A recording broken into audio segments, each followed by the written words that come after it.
حضرت ابو بکر صدیق. میں نے کہا یہ محبت کی جنگ ہوتی ہے نا. حضرت علی کے ایک بھائی تھے جناب عقیل.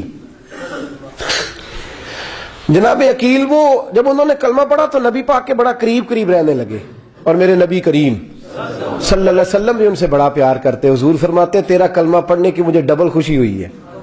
یا رسول اللہ کس طرح؟ فرمایا ایک میرا تو صحابی بنا ہے، دوسرا تو میرا بھائی تھا مسلمان ہو گیا ہے. حضور بڑا پیار کرتے. اب یہ محبت جو ہوتی ہے نا، اس میں دوڑ بھی لگتی ہے اور یہ بری نہیں ہوتی، یہ دوڑ بڑی اچھی ہوتی ہے. حضرت عقیل اب قریب رہنے لگے. میں نے عرض کیا کہ نبی پاک اپنے ذاتی کام حضرت صدیق اکبر کو بتاتے تھے. گھوڑے کی تیاری کر، فلاں کام کرنا ہے، سیدہ فاطمہ کی شادی کرنی، ہر معاملے میں سیدنا صدیق اکبر پیش تھے. اب جب عقیل بن ابی طالب آئے تو حضور کا پیار تھا ان سے بھی. اب محبت کی جنگ چھڑ گئی.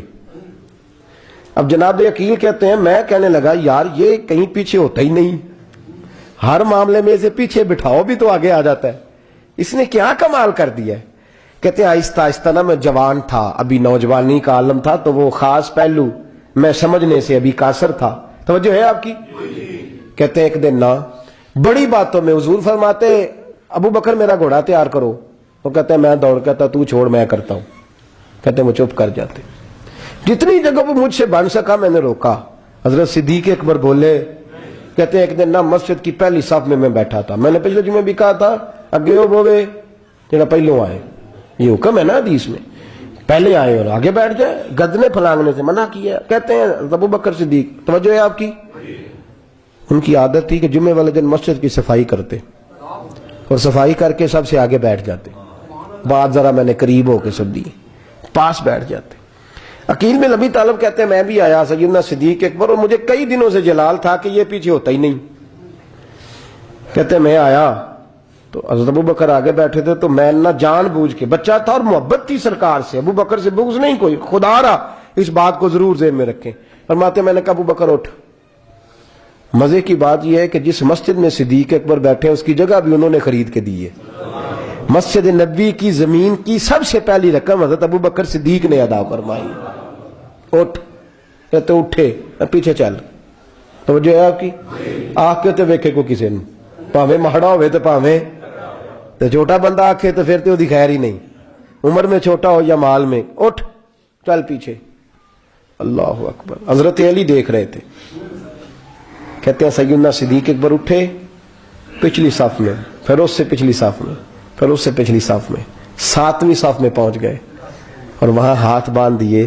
کہنے لگے شہزادے اجازت دے تو یہاں بیٹھ جاؤں، تو رسول اللہ کا خاندان ہے، اجازت دے تو یہاں بیٹھ جاؤں. حضرت عقیل کہتے ہیں بیٹھ جاؤ. حضرت ابو بکر صدیق چپ کر کے پیچھے جائے وہی کافی ہے. 7ویں صف. شہزادے یہاں بیٹھ جاؤں. میں بیٹھ جا. وہاں بیٹھ گئے. نماز جمعہ پڑھا، سب چلے گئے. حضرت علی حضور کی بارگاہ، یا رسول اللہ عقیل کو تو کچھ سمجھائے.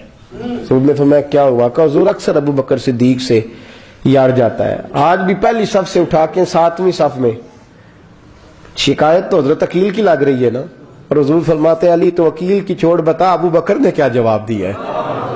تو ابو بکر کی بتا، تو اس کی چھوڑ، تو اس کی، تو میرے دوست کی، میرے یار کی، میرے خلیل کی بتا. تو حضرت علی رو پڑے. کہنے لگے محبوبہ ابو بکر جیسا درد کہاں سے ڈھونڈ کے لائے. تو چپ کر کے 7ویں صف میں گیا اور اس نے کہا تو خون رسول ہے، تیری نسل پاک میں ہے بچہ بچہ نور، تو ہے نے نور تیرا سب گھران. چپ کر کے بیٹھ گیا. حضور نے فرمایا بلاؤ ابو بکر کو، عقیل کو بھی بلاؤ. دونوں آ گئے. حضور نے فرمایا ابو بکر جمعے میں کیا ہوا ہے؟ عرض کی حضور کچھ بھی نہیں. حضور نے فرمایا تجھے کسی نے صاحب سے اٹھایا؟ کہا نہیں یا رسول اللہ نہیں. آپ کو کسی نے بتایا؟ حضور کیا؟ فرمایا نہیں میں نے سنا ہے کہ تجھے عقیل نے. کہا حضور وہ شہزادے آئے تھے، انہوں نے یار اتنا جذبہ دنیا کہاں سے ڈھونڈ کے لائے گی. بلے شاہ اوتھے ککھ نہیں بچدا جتھے عشق نے لایا ڈیرا. کہا حضور یار یہ لفظ تاریخ میں ڈھونڈو گے تو نہیں ملے گے.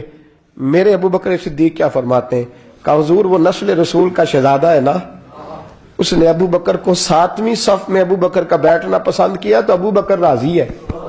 حضور اس نے یہاں بیٹھنا پسند کیا، تیری نسل پاک میں بچہ بچہ نور، تو ہے نے نور تیرا.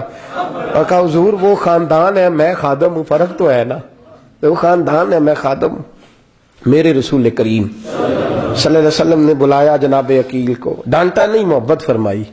سرکار نے فرمایا عقیل بیٹے بیٹھ جا، میں تجھے سمجھاؤں۔ پھر حضور نے بات چھیڑی، فرمایا تجھے پتہ ہے میرا ابو بکر کون ہے؟ عرض کی حضور میں، فرمایا نہیں سن، مکے میں سارا مکہ میرا دشمن تھا، یہ میری تنانیوں کا دوست تھا۔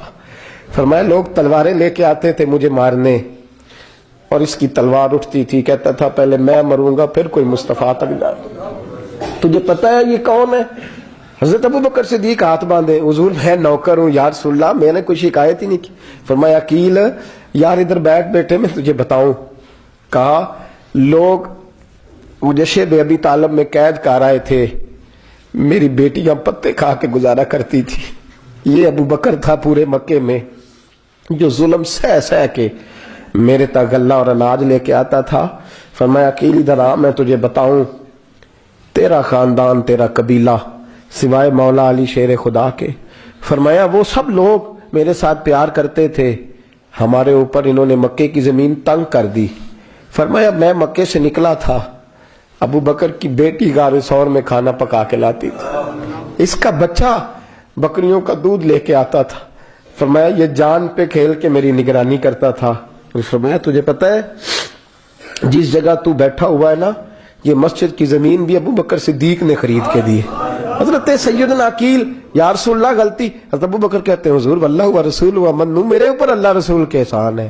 آخری لفظ میرے حبیب نے کہے، حضور نے فرمایا عقیل میرے پاس جس کے بھی پیسے آتے ہیں میں بگانے سمجھ کے خرچ کرتا ہوں، میں کہتا ہوں فلانے کے ہیں، وہ پوچھے گا کہاں لگے، لیکن ابو بکر کے پیسے آتے ہیں تو میں اپنے سمجھ کے خرچ کرتا ہوں۔ اور میرے رسول کریم صلی اللہ علیہ وسلم نے فرمایا میرے ساتھ جس نے نیکی کی میں نے بدلہ چکا دیا ہے، ابو بکر کا میں نے بدلہ دیا ہی نہیں۔ قیامت کے دن جب سب جنت میں جانے لگیں گے تو میں اس کا بازو تھام کے اللہ کی بارگاہ میں لے جاؤں اور میں کہوں گا یا اللہ میرے مولا، کلمہ پڑھنے سے لے کر غار تک، غار سے بدر تک، بدر سے احد، حنین، خندق، تبوک اور مزار تک، یا اللہ اس کی بڑی نیکیاں ہیں، اسے تو ہی بدلہ عطا فرما۔ میرے دوستو یہ رنگ حضرت سیدنا صدیق اکبر، بس وہ اقبال نے کہا کہ صدیق کے لیے ہے خدا کا رسول اور اس سے آگے پیچھے کچھ نہیں۔ یہ جو ماننے کا انداز ہے نا، یہ دیکھیے نا، حضرت ابو بکر صدیق، بڑی دفعہ آپ نے بات سنی ہے لیکن اس بات کی لذت بڑی شاندار ہے۔ حضرت عمر نے طبیب بلایا ہے ابو بکر کو دکھانے کے لیے ملک شام، پہلے مانتے نہیں تھے، مولا علی کی سفارش ڈالی، پھر دونوں لے کے آئے، سیدنا علی المرتضیٰ بیٹھے ہیں، حضرت عمر بیٹھے ہیں، کہتے ہیں طبیب کو چیک کرو، ملک شام کا بڑا ڈاکٹر ہے۔ چیک کر لیا تو ڈاکٹر کہنے لگا کوئی مرض نہیں، کوئی تکلیف نہیں، کمزوری بڑی ہے، کمزوری بڑی ہے، ان سے پوچھیں انہیں کیا مرض ہے۔ تو حضرت عمر کہنے لگے یار بول کیا مسئلہ ہے تجھے، کیوں اتنا کمزور، اتنا بیمار رہتا ہے، کیا پرابلم ہے، کیا مسئلہ ہے؟ تو حضرت ابو بکر صدیق نے آنکھیں کھولی اور کہنے لگے عمر تو قسم اٹھا کے بتا، تجھے پتا نہیں مجھے کیا مسئلہ ہے؟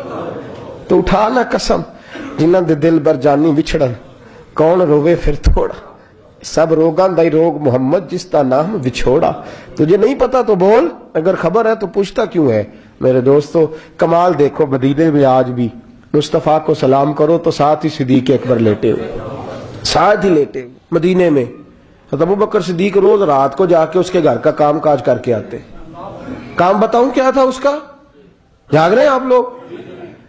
اس زمانے میں نا لوگ باتھ روم گھر میں بنا لیتے تھے، شاید پرانے لوگوں نے دیکھے ہوں، وہ اس کے اندر ہی پیشاب پخانہ رہتا تھا، وہ آتے تھے ملازم تو وہ اٹھا کے باہر پھینکا کرتے تھے، وہ بی بی گھر کے اندر پیشاب کرتی، نابینا ہے، وارث کوئی نہیں، ابو بکر صدیق آتے، امیر آدمی اور اس کا وہ پخانہ پیشاب اٹھا کے باہر پھینک کے آتے، پھر اس کے گھڑے میں پانی بھر کے لاتے، پھر اس کے گھر میں جھاڑو دیتے، پھر اس بوڑھی عورت کو کھانا کھلاتے، پھر اس کو خرچہ دیتے، پھر اس کو کہتے کہ فلاں آدمی کی تیرے پڑوسی کی میں نے ڈیوٹی لگا دی ہے، ضرورت ہو تو اس کو کہہ دینا۔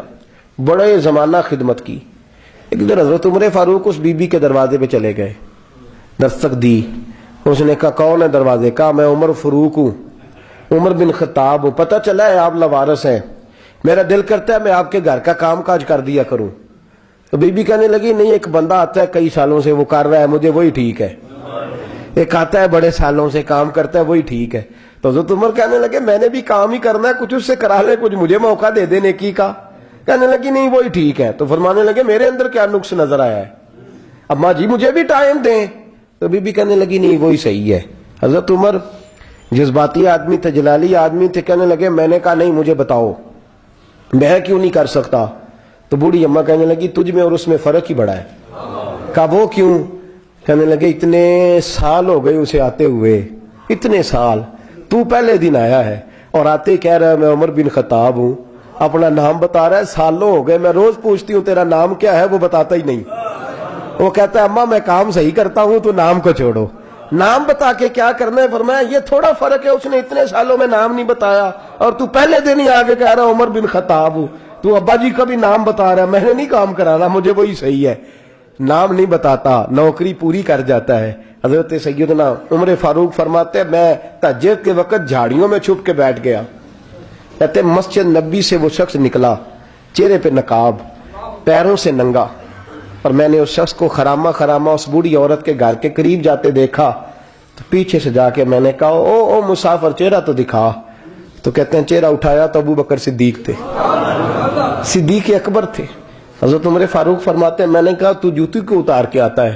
تو کہنے لگے جوتی سے جب چلتا ہوں تو پیروں میں آواز پیدا ہوتی ہے جوتے کی وجہ سے.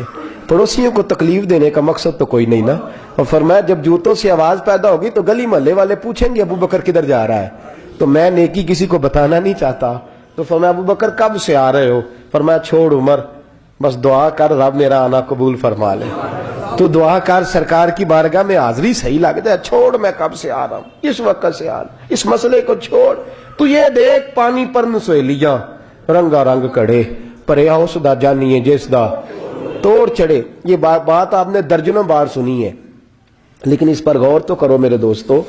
کہ حضرت عمر فاروق فرماتے ہیں جن دنوں تبوک کے لیے میرے نبی نے اعلان فرمایا میرے حالات اچھے تھے، ابو بکر کے اچھے نہیں تھے، مالی حالات کمزور تھے، کچھ مسائل تھے، میرے اچھے تھے. میری سرکار نے اعلان فرمایا کہ پیسے دو. فرماتے ہیں چونکہ میرے حالات بھی اچھے تھے تو میں نے کہا اس دفعہ پہلا نمبر میرا ہی ہوگا. فرماتے ہیں آدھا مال گھر کا، یہ بھی بڑی دلیری ہے. کتنا؟ بولیے. اتنے تو اسی ابے نو نہیں دس دے ساڈے کول پیسے کنے نے، کہتے ابا جی مانگنا لین. والد صاحب کو نہیں بتاتے، ہماری جیب بکھری ہوتی ہے، ایسے ہی نانا کو مانگی نہ لے. آدھا مال حضرت عمر فاروق فرماتے آدھا مال میں نے بانٹ کے حضور کی بارگاہ میں، اور ساتھ میرا ارادہ ہے کہ ابو بکر آج میں نہیں تجھے آگے گزرنے دیتا. فرماتے مال پیش کیا، تھوڑی دیر گزری تو ابو بکر بھی آ گئے. اور منظر کیا ہے؟ کہتے ہیں انہوں نے قمیض پہنی ہوئی ہے بوریے کی، سر پہ ٹوپی کوئی نہیں، پیروں میں جوتا کوئی نہیں. سر میں ٹوپی کوئی نہیں، پیروں میں جوتا کوئی نہیں. کہتے ہیں ابو بکر صدیق آئے، سب کا مال آیا، مصطفیٰ کی بھی اتنی توجہ نہیں تھی. پر جب ابو بکر آئے تو میں نے مصطفیٰ کریم کے انداز بھی بدلے ہوئے دیکھے، اس شخص کے آنے پر بدلے ہوئے دیکھے. فرماتے ہیں میرے رسول پاک کے سامنے ہر چیز ابو بکر نے قدموں میں ڈھیر کر دی، اور ڈھیر کر کے نا چیزیں رکھ کے تو فٹافٹ پچھلی سائڈ پہ، کسی کو پتہ نہ چل جائے، پچھلی سائڈ پہ حضور کے. تو حضور نے فرمایا ابو بکر سامنے آنا، گھر کیا چھوڑ کے آیا ہے؟ فرمایا ہر چیز پیچھے بیٹھ گئے. تو محبوب نے بازو تھام کے آگے کیا، فرمایا کیا چھوڑ کے آیا گھر؟ یہ اس بات پہ بات آپ نے پہلے بھی سنی ہے لیکن ان لفظوں پہ غور کرو. ابو بکر نے یہ نہیں کہا حضور کچھ بھی نہیں میں سارا کچھ لے، یہ لفظ کہا ہی نہیں. اللہ کرے ہمیں اس عقیدے کو سمجھیں، اس نظریے کو. یہ ترمذی اور مشکات دونوں میں یہ لفظ موجود ہے. یہ نہیں کہا حضور کچھ بھی نہیں سارا کچھ لے آیا ہوں، یہ نہیں فرمایا. حضور نے فرمایا ابو بکر کیا چھوڑ کے آئے ہو گھر؟ توجہ ہے آپ کی؟ لفظ دیکھیں، کہا ما ابقیت اللہ و رسولے، یا رسول اللہ گھر میں خدا کو بھی چھوڑ آیا ہوں، محمد مصطفیٰ کو بھی چھوڑ آیا ہوں. اے دنیا مٹی دے پانڈے کئی بندے نے کئی ٹہندے نے، کئی نال سلوک دے رہن ایتھے، کئی ایک دوجے نال کھیندے نے. تے ساجد ہو جنوں مرض شک دی